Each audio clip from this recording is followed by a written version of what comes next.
Hey guys, I'm Lorenzo. I'm Jason. Welcome to Chair Shot Chatter. And we just finished watching SummerSlam 2019, so very quickly we'll run through all the matches and give you our ratings and a brief synopsis and a little opinion on what we thought, what went right and what went wrong and going forward. First up, Drew Gulak versus Oni Lorlak. I give that match a 3. I thought it was pretty decent, regular 205 match, and Drew Gulak, there was no doubt he was winning that. I was a little bit of a harder judge than you. I gave that 2.5. Wasn't exciting for me, wasn't appealing. It was just a 205 match. I predicted Drew to win. Nothing. The next match wasn't even advertised. Buddy Murphy versus Apollo Crews. I give that a 2. There was nothing to it. Just to get Rowan out, give him some time, advance the storyline with Buddy Murphy snitching on him to Roman Reigns, and so that was basically it. There's nothing to that. That's a 2 for me. All right.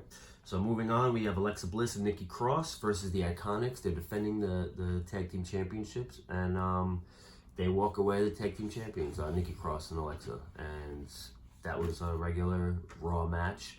But the winners, which is Alexa and Nikki, go on to face Asuka and Kairi Sane tomorrow, which I'm actually pretty excited about. Yeah, it should be a good matchup. So I give the Alexa Bliss and Nikki match. Give that a 2.5. Yeah, same. Maybe a 2, 2.5. I can't decide, but not much to that. But then to kickstart SummerSlam. Yeah, to kick it off, we got Becky Lynch versus Natalya. Becky Lynch defending her women's title in Canada against the hometown girl, Natalya. I thought Natalya was going to win and, rep one for Canada. But Becky is the man. She won. And I give that match a 3.5. I enjoyed it. Near falls, all that. I was definitely more surprised that Natalya didn't win. Yeah. I really expected her to pull through with that one. But a while back, I also thought Mickie James would beat Charlotte Flair. So that didn't happen. You get a little emotionally invested and you get your hopes up. But I give that one a 3.5 because that was definitely a solid match on both ends. Yeah. Goldberg defeats Dolph Ziggler in 1 minute and 50 seconds.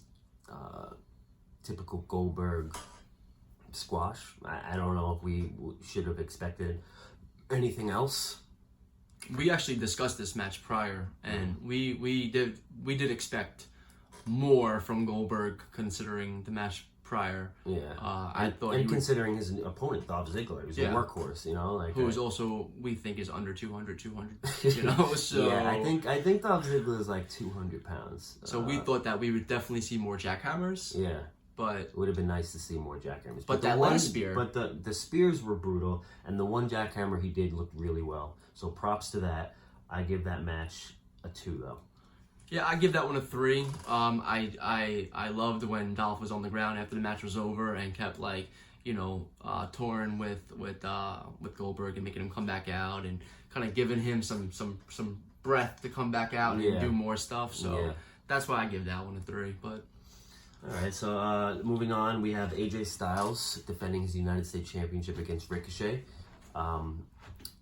I initially thought AJ Styles was going to win, and then I saw the really awesome video package that they did right before the match, and then I'm like, Ricochet is probably going to win now, but just proves that, AJ Styles, when he has the OC by his side, and he's AJ Styles, you're shit out of luck. Yeah, no, that one just shows that I feel like Ricochet definitely has a chance to be the champ again, but without the OC in AJ Styles' corner. It just seems that they're the difference maker in that matchup. Yeah, for sure. I give that match a 3.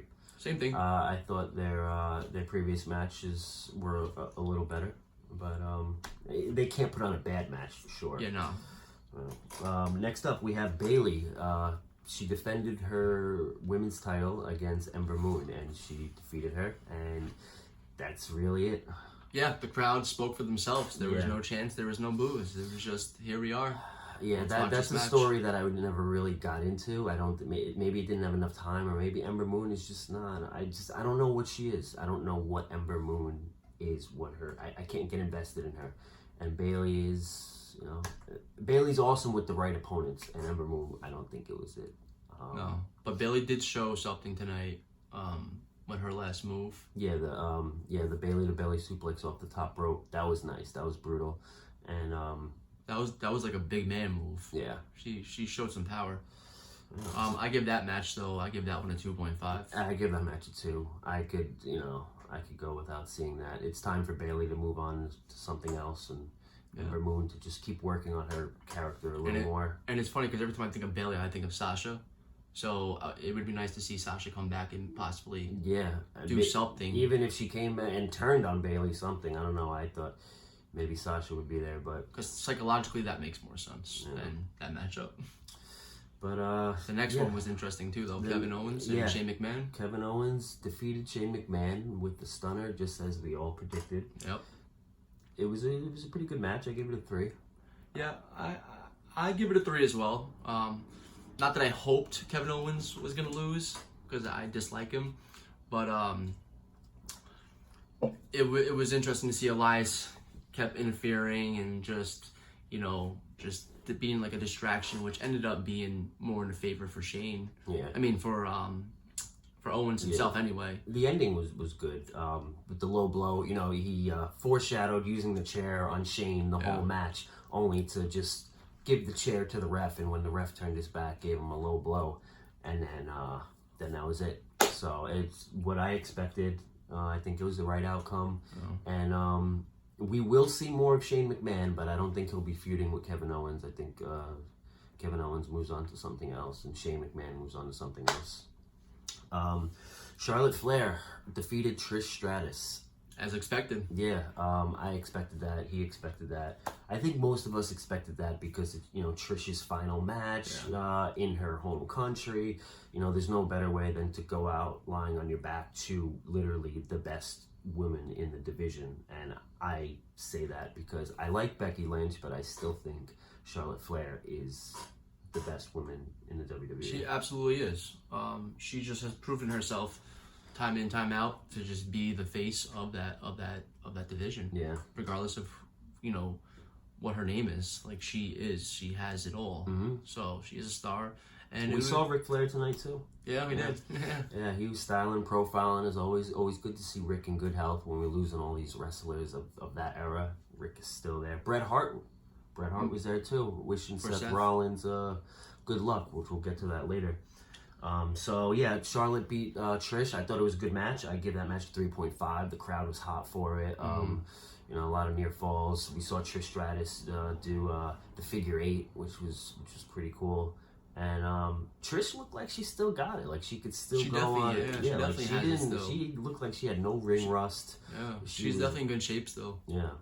I give that one a 3.5 as well. And I just appreciate the fact that like one queen, gave another queen her throne. Yeah. From generation to another generation. It was good, especially in her home country. That was like respectable. So Kofi Kingston. The match that had so much hype that ended up not having as much hype as I thought it was going to be. I was very disappointed. Kofi Kingston defeated Randy Orton. No, I'm sorry. It was a double count out. So he kept his belt. Yeah, he kept the championship, but as the action spilled outside, Randy Orton started taunting Kofi's family. Kofi went out, started brawling with him, and it was a 10 count, and so they both get counted out. Cheap, really cheap way to... I hope this feud continues because I was really disappointed with this match. I give it a 2. Yeah, I give it a 2 as well. I think the storyline is just going to be built up a little bit more because of that. Because I would have spent my money on to see a double count out. Yeah. So I hope that there is another match. Yeah. I actually wanted Orton to win. I was hoping Orton, Well, good thing there's another pay-per-view coming up. Yeah, Clash of the Champions next month. I think there's a rematch there, and and he thinks too, I think that, I think Randy Orton is holding that WWE title going into that deal with Fox. Yeah, I think that's going to be important for WWE to have Orton as the face. Yeah. For that. That's not that there's anything wrong with Kofi, but more recognizable name is Orton, and he looks the part, guys. He is the part. So Oh man, this was awesome. Bray Wyatt versus Finn Balor. Oh, what'd you give them? Did you give your rating for the Kofi match? I give that a 2. Oh yeah, I give it a 2. Yeah. I actually did not state my rating. I give it a 2 because it's just I had so much more hype for it. Yeah, it was going well, but then it just ended abruptly. It's like a premature ending. But back to that Fiend match. Oh yeah, Bray Wyatt versus Finn Balor. The Fiend making his long anticipated debut. Yeah.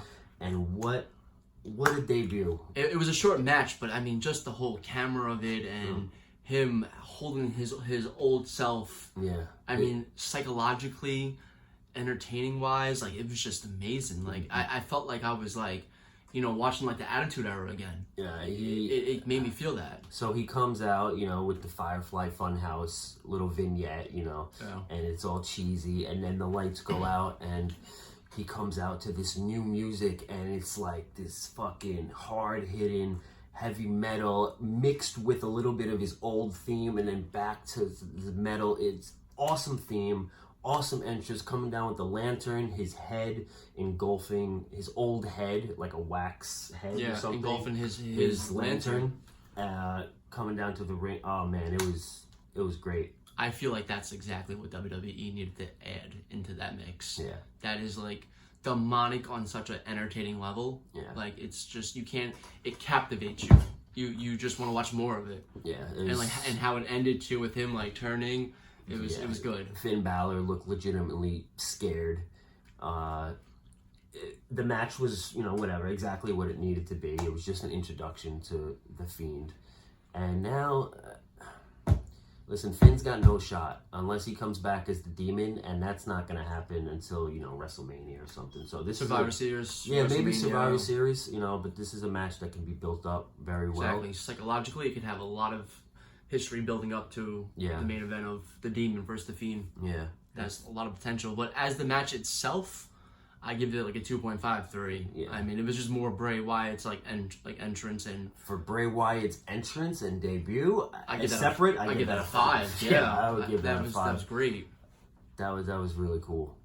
I can't wait to see more of him. Yeah. Seriously, I'm super excited. But and, the last match, the main event. So we're looking at the time. It's Seth Rollins versus Brock Lesnar. Obviously, Brock Lesnar defending his Universal Championship. Seth Rollins coming in really injured, battered, and bruised from the week before, the 2 weeks before. And, I didn't know what to expect because it's 10 o'clock and I'm like, are these guys going to go 30 minutes? Yeah. Because usually, Brock doesn't go 30 minutes anymore. But they did go like 20-something minutes. No, actually, it was just released. They went 13 minutes and 25 seconds. Oh, really? It seemed longer. It seemed longer, yeah. It definitely seemed longer. But that match was... I was surprised on how good it was. Yeah, it was good. With Brock improvising, with like taking him by his ace bandage and swinging him, and just the fact that like Seth kept like reversing his suplexes to like keep him safe, and it was just it was a good psych for me. I saw a lot more chemistry than I've ever seen between them. Yeah, I thought their match was better this time than it was at WrestleMania, and the WrestleMania match was decent too. I thought it was good, but this match. I give this match I give it a 4. I really enjoyed it, and I had no idea who was going to win because we've been psyched out so many times before with Brock just always coming back winning. So I didn't know who was going to win, but I thought it was a good match. Seth looked resilient. He looked strong. He never gave up, and that's what his character. Not so much like a John Cena never give up, but like this is everything to Seth. That Universal Championship is everything. He put it on the line tonight. Yeah. When he jumped off the ring into like the tables, you saw it in his eyes that like that was like his. And even when he won, he was getting a little teary eyed because he knows that was. It was a big moment for him. Big moment for like the universe. Twice he beat Brock Lesnar twice in 1 year. Nobody's done that except last time someone's done that maybe Kurt Angle 2003 beat Lesnar twice in 1 year. I don't know if that stat is legit, but it probably is. Yeah, it's crazy. I give that match a 4. And going forward, though, Samoa Joe, Roman Reigns. I give that match a 4 as well. Yeah. It's a match that I'm gonna remember by Brock because I don't have many of those, but I will remember that one. But back to Samoa Joe, you were mentioning what? Yeah, Braun Strowman, Samoa Joe, Drew McIntyre, Elias. Did I say Braun Strowman? Yep. Yeah. All these guys are left off the card, and I think don't sleep on them. I think Braun Strowman or Samoa Joe is the next challenger for the Universal Championship. Braun has been working his ass off to get into the best shape of his life. Yeah, and there is no doubt in my mind that he's the hardest working motherfucker in that ring. Behind stage, every day he's putting in work. I follow him on Instagram. You know, I'm not getting paid to say this, but it's just like I know that he's putting his work in, and I just hope to see him. As a fan, I hope to see him hold that belt up one day. Yeah. You know? I think it's time, and I think it's a good time, though, because, you know, he debuted in 2015. With Bray Wyatt. Yeah. It's been 4 years. I think he's proven, without a shadow of a doubt, that he can put in what it takes to be a champion. You know, look at him in 2015 compared to now. I know. Like, he's shredded now. Modernized. Yeah, like, he found himself. Like, yeah. He found a place in WWE where he fits. Yeah, so I was disappointed he wasn't on the card, but I'm anticipating what they have in store for him, because I know they have something in store, big in store for Braun Strowman. And as far as Samoa Joe, I'm a huge fan of him. I think he brings like the Attitude Era back into WWE. He's a badass guy. I hope they do something with him. Yeah. You know. Throw him in the mix, in the Universal title mix. Look, we've got a lot of months before WrestleMania in April. You know, we've got 8 months until then. So there's a lot of feuds for Seth Rollins. And I think that all the people that we listed, you know, Samoa Joe, Braun Strowman, Drew McIntyre, Elias, all those people will get their Yeah, they're all working towards something right now. Even Roman Reigns. I think we'll see a Roman Reigns Seth Rollins match in the next 8 months somewhere. But that wouldn't be a bad matchup at this point. Yeah. So that's it. That's what we think of SummerSlam. We'll do it again for Clash of Champions. Yeah. And that's October what? That's September. I don't know, September something. Yeah, mid-September. No, I think it's October 2nd. No, that's Fox. That's Fox SmackDown debut. Oh. Yeah. Which, I'm excited about that too. Yeah. So, yeah, that's it. We'll see you later, and thanks for watching. And if you guys have any comments or questions, drop it down below. Thank you.